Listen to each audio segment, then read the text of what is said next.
मैं सरफराज आदिल। इस वक्त नेक्स्ट फुटेज की टीम दिल्ली से बिहार में बाढ़ के प्रकोप का कवर कर रही है। अब आपदा की दोहरी मार बिहार झेल रहा है। उसी तरह एक तरफ बाढ़ है तो दूसरी तरफ कोरोना है। तो बिहार में चुनाव का भी सुगबुगाहट शुरू हो चुका है। आज हमारे साथ आरजेडी के नेता और मुखिया संघ के अध्यक्ष मिथिलेश जी हैं। मिथिलेश जी, बताइए क्या आपने देखा है यहाँ आकर? जो हमने देखा है वस्तुतः आपने भी देखा है, और इसलिए सबसे पहले आपको हम धन्यवाद देना चाहेंगे कि आपने बिहार की जनता के दुख दर्द में शामिल होने का काम किया। क्योंकि जब भी कहा गया है कि जो भी मीडिया के बंधु होते हैं जनहित के बारे में सोचते हैं, निश्चित रूप से आपने जनहित के बारे में सोचा है, इसके लिए आपको धन्यवाद देते हैं। इस वक्त बिहार आपदा की दोहरी मार झेल रहा है। एक तरफ कोरोना है, दूसरी तरफ बाढ़ है। आप बाढ़ क्षेत्र में घूम रहे हैं, अपना सब जगह देखा होगा।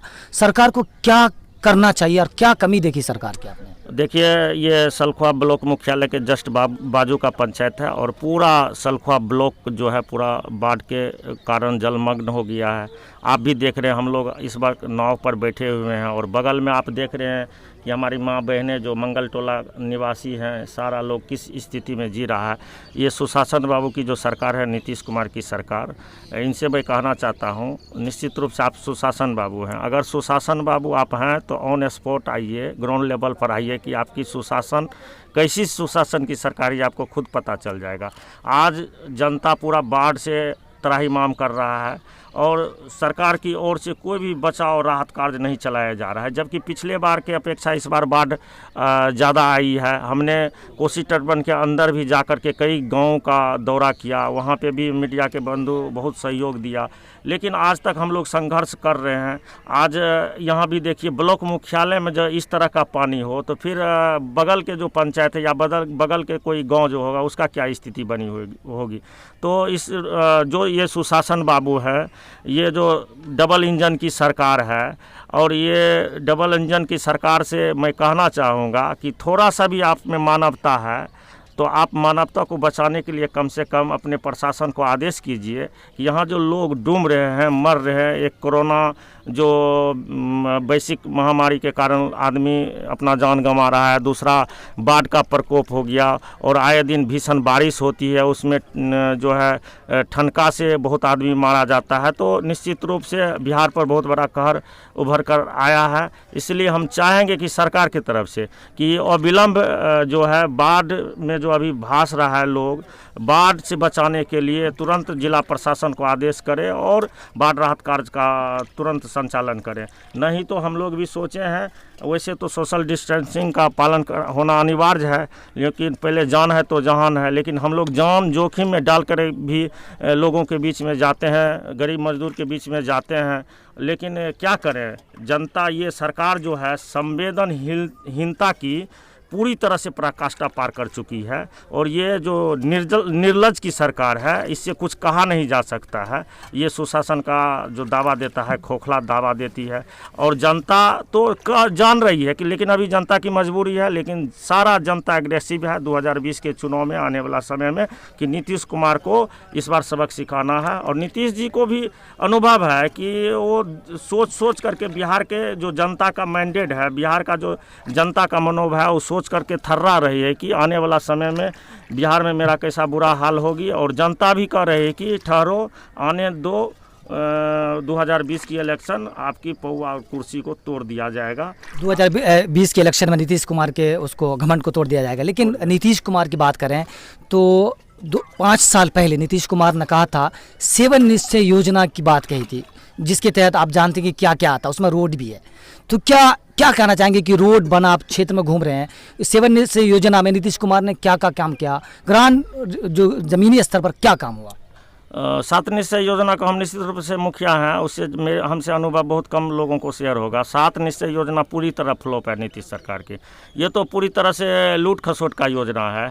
जो काम एक टेबल पर था, उस टेबल पर सिर्फ अपने वोट के आड़ में 10 टेबल पर बांट दिया। आज 7 निश्चय योजना में आप देख लीजिए, एक वार्ड सदस्य को लेना है, और वार्ड प्रबंधन समिति बनाया गया है, जिसमें वार्ड सदस्य आता है, सचिव आता है, फिर 10 लोगों के मेंबर आता है, फिर पंचायत समिति सचिव है, मुखिया जी हैं, जेई है, एई हैं, बीडीओ साहब हैं। मतलब एक योजना को 10 जगह बांट दिया गया है और 10 जगह होकर के योजना की स्वीकृति मिलती है और योजना ज़मीन पर चलता है और निश्चित रूप से किसी से छुपा हुआ नहीं है।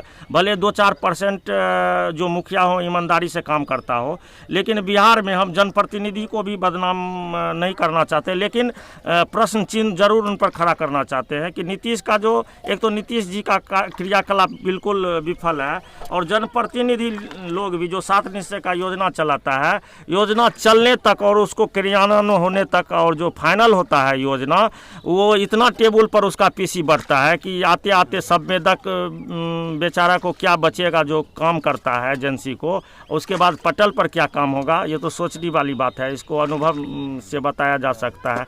और आज देख ले हैं, कुछ दिन पहले ही मंगल टोला जहाँ पे हम लोग यहाँ पे खड़े हैं, 7 निश्चय योजना से काम हुआ और पूरी का पूरा सड़क आज पानी में जो है डूब चुका है। हम लोग इस सड़क के लिए भी बहुत हमारे युवा साथी मांग किया था कि मंगल टोला में कम से कम अप्रोच रोड बने, जो मेन सड़क पर हम लोग निकले, हम लोग का जान माल का कम से कम सुरक्षा किया जाए। इस पर भी हम लोग चर्चा करेंगे और हमने सीओ साहब से, बीडीओ साहब से भी बात किए हैं और विलम्ब जैसे ही पानी का लेयर थोड़ा कम होता है तो हम लोग इस सड़क पर भी काम करेंगे। लेकिन नीतीश कुमार का 7 निश्चय योजना का जो कार्यक्रम है पूरी तरह बिहार में विफल है, इसमें कतई से संदेह नहीं। अब बिहार विधानसभा में विपक्ष के नेता हैं, विपक्ष के रूप में है, तो जिस तरह से बिहार इस वक्त दोहरी आपदा की मार झेल रहा है और जो प्रवासी मजदूर थे वो घर को लौट चुके हैं, घर लौटने के बाद बाढ़ का प्रकोप, तो कैसे आप क्षेत्र का भ्रमण कर रहे हैं? आपने उस क्षेत्र में उन लोगों से मिलकर क्या आप कहा, उनसे क्या बातें हुई आप? हम लोग तो इस क्षेत्र का बेटा हैं, भाई हैं, हम लोग तो इस क्षेत्र से भली भांति अवगत हैं। हमारा जन्म ही इस क्षेत्र में हुआ है और प्रत्येक साल बाढ़ आती है, हम लोग उस बाढ़ से अवगत रहते हैं। और हमारा जो क्षेत्र है सहरसा जिला का, ये सिमरी बख्तियारपुर प्रखंड हो, सलखुआ प्रखंड हो या मैसी का प्रखंड हो या नवहट्टा का प्रखंड हो, ये तमाम 4 प्रखंड जो है हमेशा प्रत्येक साल बाढ़ के भविष्य का की दंश झेलती है। और यहाँ का लोग जैसे हो अपना जीवन जो है भगवान के भरोसे छोड़े हुए हैं। जो भगवान जिसको देख दिया उसका जीवन बच गया, नहीं भगवान देखता है तो उसका जीवन नहीं बचता है। यही मूल रूप से यहाँ के निवासी के लिए सत्य है और इसको कोई बचाने नहीं आता है, चाहे सुशासन बाबू की सरकार हो या फिर कोई बड़ा से बड़ा जनप्रतिनिधि हो, चाहे एमएलए हो, एमपी हो। आज देखिए कहाँ है, हम लोग सिर्फ आवाज़ उठा के रह जाते हैं, लेकिन हम लोग एक छोटा इकाई हैं, मुखिया से बहुत बड़ा काम नहीं हो सकता। लेकिन जब मानवता तार तार होती है, कलंकित होती है, तो हम लोग के भी जेहन में कुछ उभरता है और हम लोग अपने सहयोग से या तमाम कुछ लोगों के सहयोग से जो भी बन पाता है लोगों के दुख दूर में शामिल होने का काम करते हैं। लेकिन सुशासन बाबू इसके बाद भी बेरहम है, ये निर्लज की सरकार है, सुनने वाले हैं नहीं, कान में तेल दे करके पूर्ण रूप से सोई हुई है। आज देखिए कोरोना महामारी है, नीतीश जी को निकल करके क्षेत्र में देखना चाहिए, अपना घर में कहाँ है नहीं है उसका आता पता नहीं है। लेकिन हम धन्यवाद देते हैं विपक्ष के नेता माननीय तेजस्वी यादव जी को, जिन्होंने इस कोरोना जैसे वैश्विक महामारी के बीच में भी जगह जगह पर बाढ़ पीड़ितों के आंखों का आंसू पोंछने का काम किया और तमाम लोगों के दुख में कम से कम हालचाल भी पूछा, सांत्वना भी दिया। ये बहुत बड़ी बात है, इसके लिए धन्यवाद को जरूर। बिहार में विधानसभा चुनाव बस कुछ महीने बचे हुए हैं, किस तरह की तैयारी है आपकी पार्टी की? देखिए, सबसे बड़ी बात हमारी पार्टी और जो महागठबंधन के तमाम शीर्ष नेता हैं सभी लोग कह चुके हैं कि बिहार में अभी चुनाव नहीं होना चाहिए, या बिहार ये क्या देश में किसी भी प्रकार का चुनाव नहीं होना चाहिए, पहले जान है तो जहान है। और लेकिन नीतीश जी को जल्दबाजी इसलिए लगी हुई है कि अगर 2 महीना चुनाव टल जाता है तो फिर बिहार में चुनाव राष्ट्रपति शासन के अधीनस्थ होगा और जब राष्ट्रपति शासन के अधीनस्थ चुनाव होगा तो हम निश्चित रूप से पूरा बिहार में फेल्योर कर जाएंगे, क्योंकि राष्ट्रपति शासन में जो भी डीएम एसपी हो या फिर उसका जो पदाधिकारी बीडीओ है, एसडीओ साहब हो, जो अपने जगह पर अपने अनुसार तैनात किया है हर ब्लॉक में, हर अनुमंडल में, हर जिला में, वो तो हो नहीं पाएगा।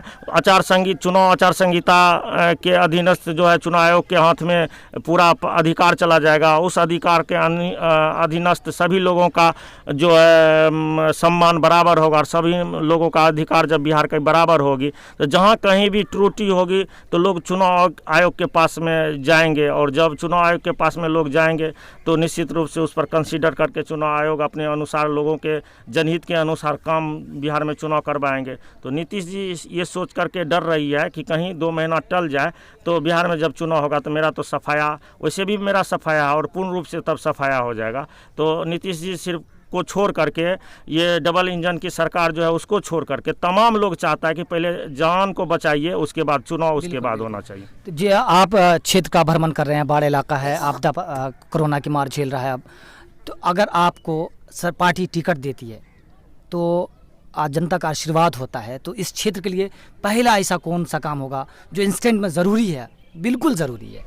देखिए, पार्टी जब हमें टिकट देती है ये तो पार्टी के शीर्ष नेता के ऊपर निर्भर करता है। लेकिन मैं आपको सबसे पहले बता दूं कि इस क्षेत्र का मैं पहले भी बताया था कि बेटा हूं, भाई हूं, और ये कोसी के इलाका में मेरा जन्म हुआ। इस क्षेत्र से हम भली भांति परिचित हैं और मेरा जो हमेशा क्रियाकलाप रहा है, हम जनप्रतिनिधि लगातार बन रहे हैं, लेकिन जब नहीं भी बने थे उस समय में भी हम इस क्षेत्र के दुख सुख में रहते थे और प्रतिनिधि हम रहे या नहीं रहे, लेकिन सेवा इस क्षेत्र के लोगों को, भाई को, अपने जो समाज के लोगों को है उसका सेवा मैं करता रहूँगा।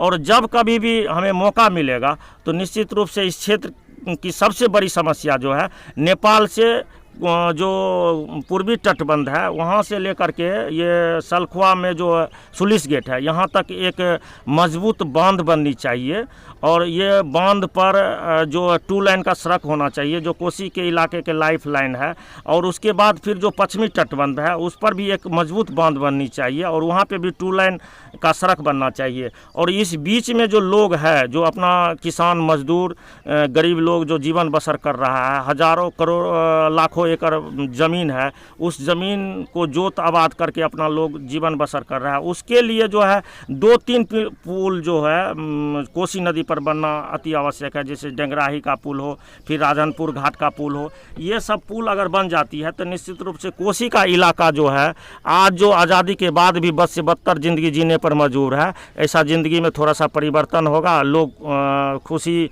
पूर्वक अपना जीवन व्यतीत करने पर तैयार रहेगा। आज आप देखिएगा कोसी के इलाके में जो तटबंध के अंदर है, चाहे केबरादफ है, चानन है, आलानी है, फिर या सामरखुट हो या धनुपरा हो या आपको ये 2 आगर चौरनिया हो, बिशनपुर है, कडुमर हो या सिरबार बिरबार का इलाका हो, घोंगेपुर हो, झारा हो, ऐना हो, तमाम जहाँ के कोसी तटबंध के अंदर के लोग हैं, अगर वहाँ पे किसी माँ बहने को प्रसव पीड़ा हो जाए और ब्लॉक मुख्यालय पर जो हमारा PCC ये PSC केंद्र बना हुआ है, स्वास्थ्य केंद्र या अनुमंडल स्तर पर, वहाँ तक आने में माँ बहने का प्रसव पीड़ा या तो नदी के उस पार हो जाता है या जच्चा बच्चा दोनों जो है मृत्यु के गाल में समा जाती है। तो ये बहुत बड़ा विडंबना है अभी हमारे क्षेत्र के लिए। आज़ादी हमको ज़रूर मिला है, लेकिन आज़ादी के बाद भी हम लोग वही जो है पुराना युग में जीने पर मजबूर हैं, जो आज तक हम लोगों को हक और अधिकार नहीं मिला है। ये तो आप खुद भी देख करके